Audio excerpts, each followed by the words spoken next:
Welcome to the Power of ERDC podcast.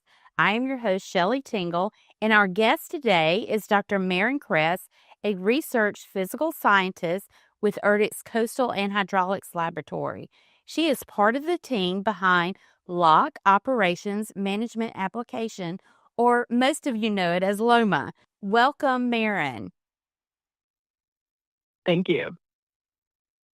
Marin, for our audience, what is LOMA and what problem was it built to solve? So LOMA, you mentioned the full name, but we just call it LOMA, was built to provide real-time situational awareness on inland waterways, especially around navigation locks, hence the name.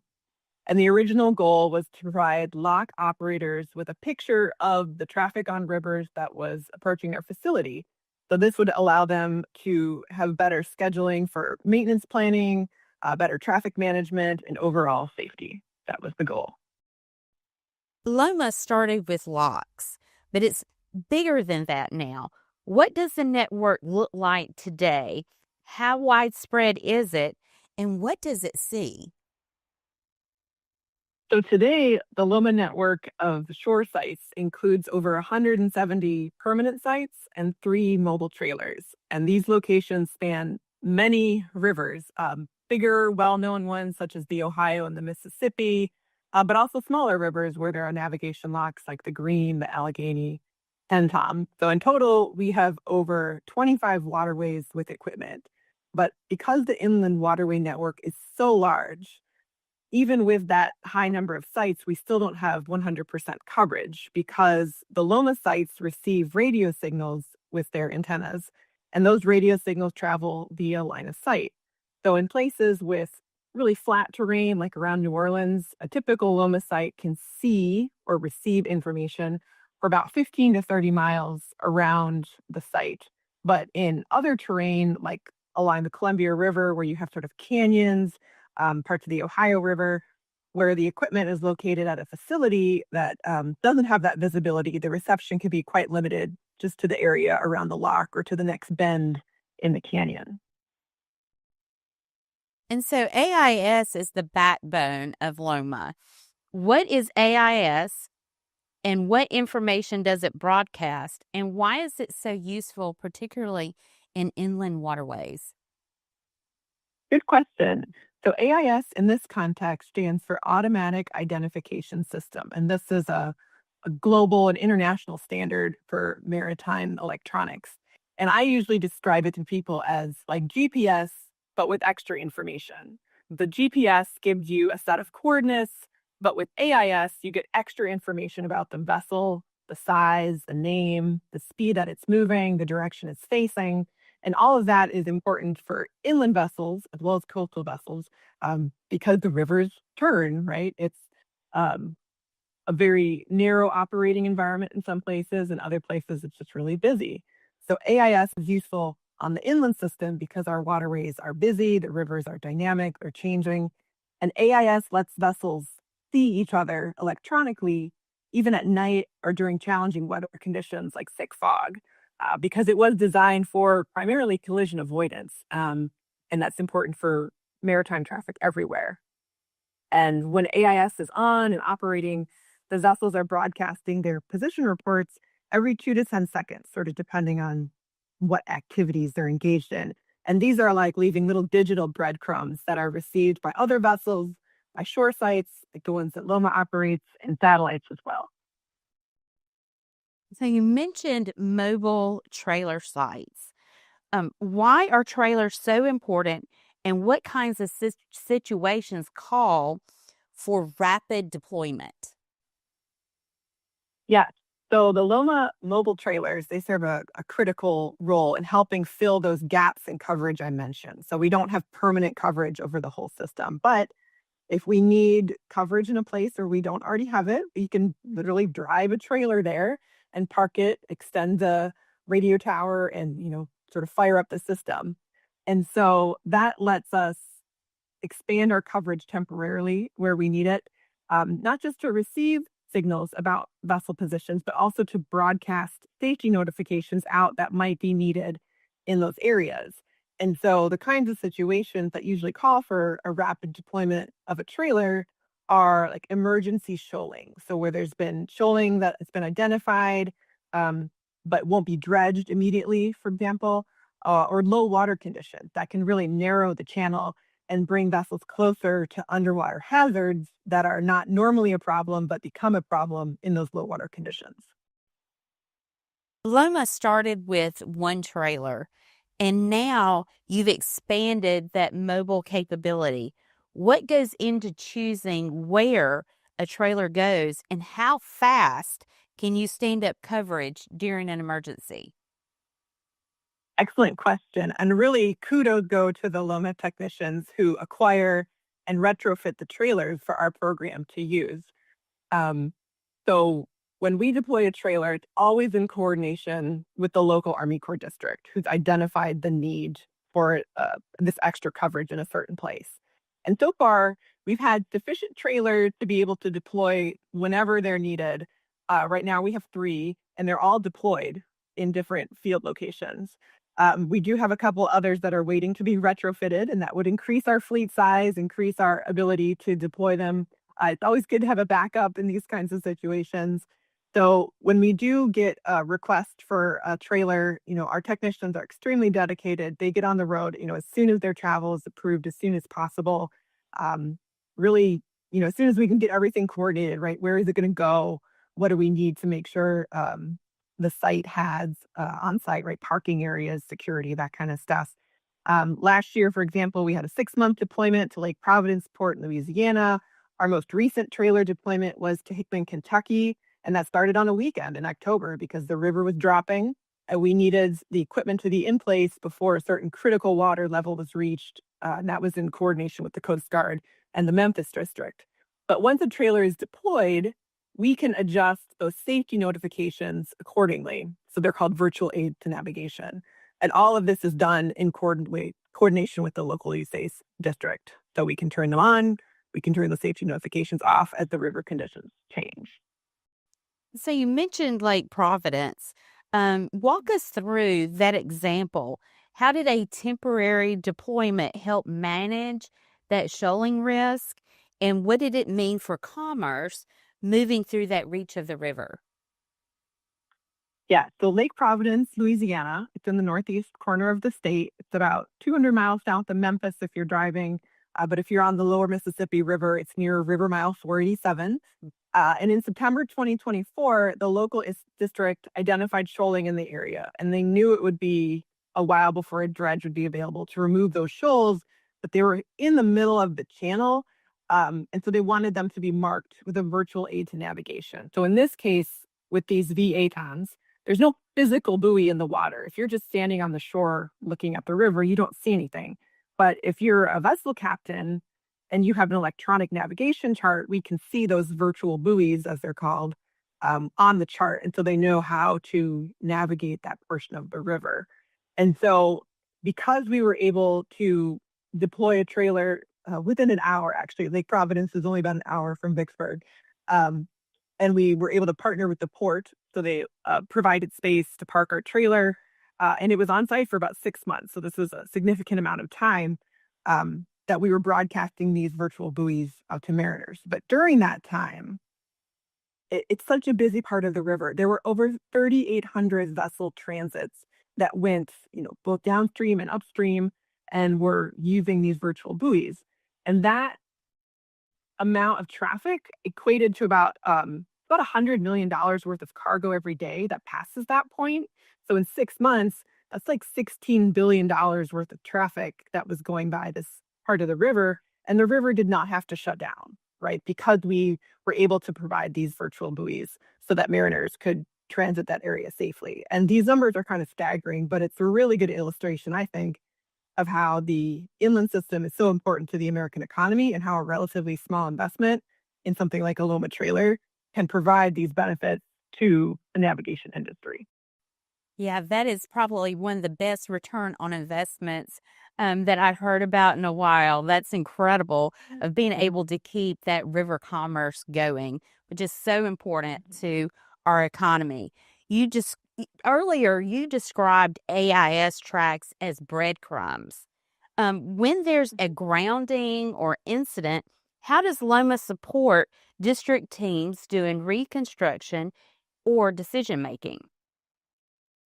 Yeah, so those digital breadcrumbs, those AIS position reports, we send all of those immediately to the Coast Guard for long-term storage. We have a long-standing partnership where we share data, and we temporarily cache some of them in our system as well. So when there's a grounding or any other incident or just a question about, what happened on the waterways at a certain time and place, if it is within range of one of our sites, we pull that data and we can create a replay, so sort of what it sounds like, right? Rewinding the traffic and replaying it, or a historical track line. And then the local district navigation team can use that information to decide if they need to deploy a hydro survey team. So sometimes if there's a grounding, it depends on where it's reported. So if it's in the middle of the channel, that could be a more significant, sort of more emergency type response required than if something's on the side of the channel and it was, maybe it was dark and the vessel was just a little bit outside of the normal operating area. And so the information from AIS, from LOMA to the navigation staff lets them decide, how they have to respond. So is this an emergency or not as part of it? Mhm. So, you also mentioned blind spots. Blind spots are where permanent receiver sites do not exist. What are the biggest coverage gaps today, and what limits expansion?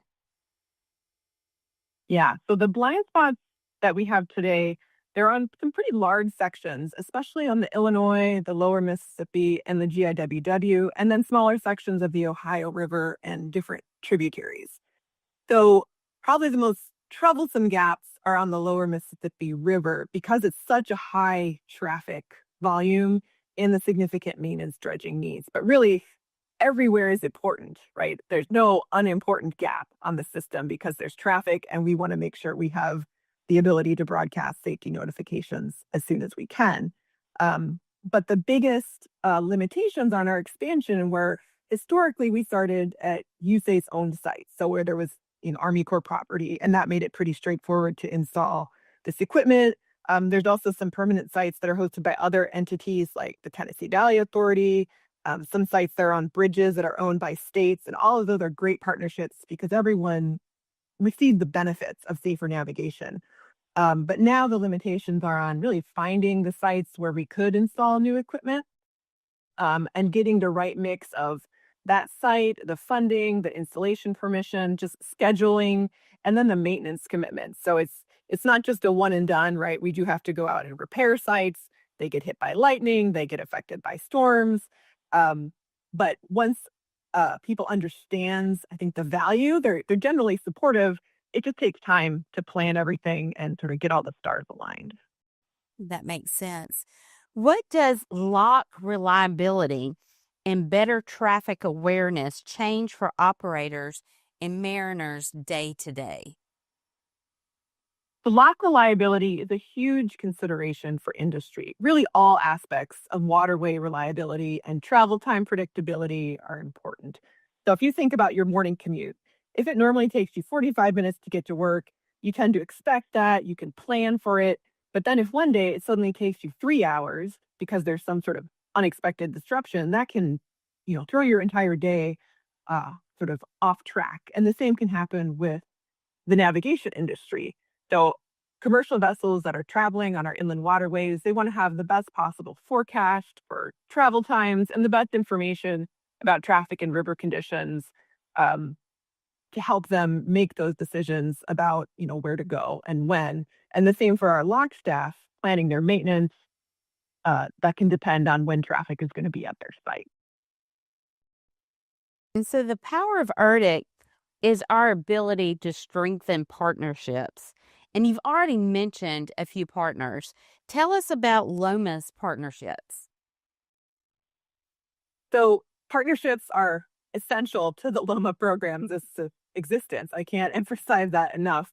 And that includes both internal and external partnerships. So internally within USACE, we have equipment in 23 districts, and that's quite a wide user base that we partner with on a day-to-day basis for the operations and the maintenance of the system.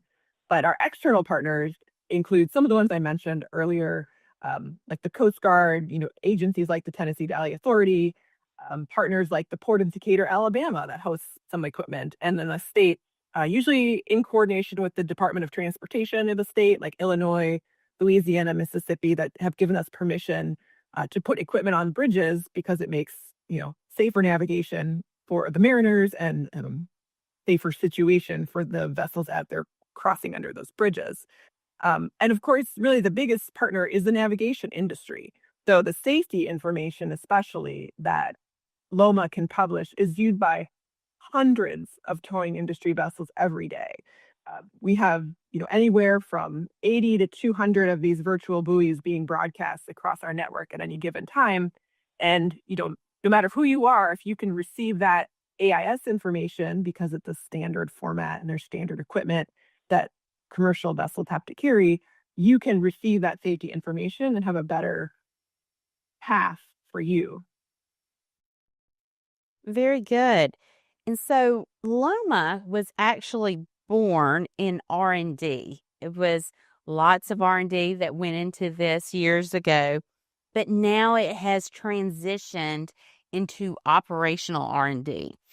What does it take to keep an operational system reliable while still evolving with new research features? It takes a lot of work. So we're a small team, only 5 people, but there's a really impressive depth of experience and technical knowledge. And our team handles requirements that range from, cybersecurity and, code building to diagnosing network issues, replacing hydraulic systems on trailers, or climbing on rooftops to replace antennas. We do have a test site on the ERDC campus where we can test certain features before they're fully deployed, but sometimes you just have to install something new and see how it operates in the real world under those real world conditions. And in those cases, our partners, especially the LOC staff around USACE, are key because they see the navigational challenges at their sites, whether that's high winds or other challenging river conditions. And they're often the ones, partnering with us, pushing us forward to try and develop new solutions and interested in getting those solutions installed at their sites. So it makes it, a better system for everyone. And so you talked a little bit about how you're pushing this forward, pushing the system forward, especially around broadcasting weather and potentially water condition data. What is the vision and what are the engineering hurdles that you need to overcome? So the vision for the future of LOMA has, I think, 2 main parts. And the first is that expanded coverage that I talked about. So being able to see the traffic across the entire system and be able to broadcast that safety information.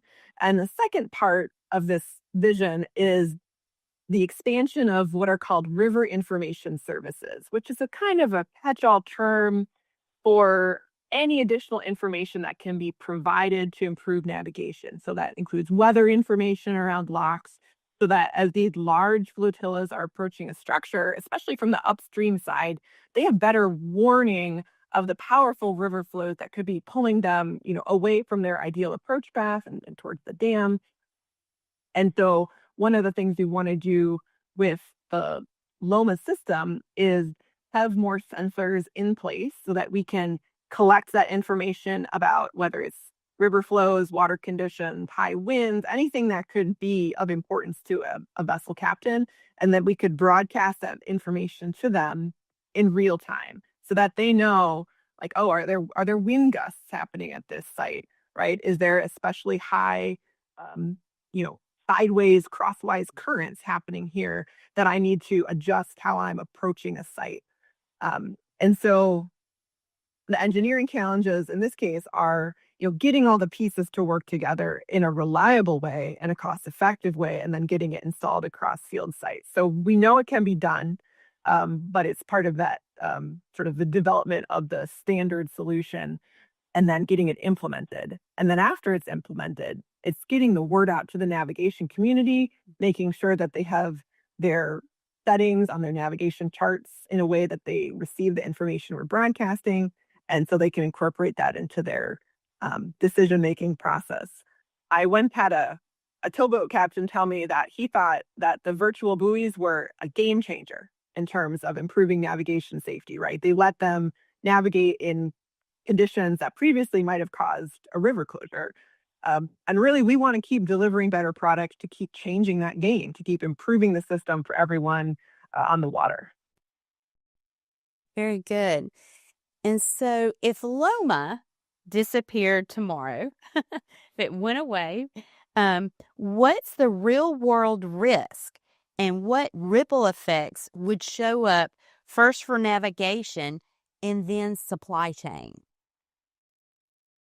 So if LOMA were to go offline tomorrow, it would be like turning off the lights, right? We at the Army Corps facilities, we would not have the same visibility into river traffic that we have now, both at the sort of lock operational level, but as well at different levels of the organization that use this data, right? We're using it in real time, but also there's a huge analytical value. Historical analysis is a big part of what people now use AIS data for, right? It was created for one thing, for collision avoidance, and then all these other uses in the past 20 odd years have been identified.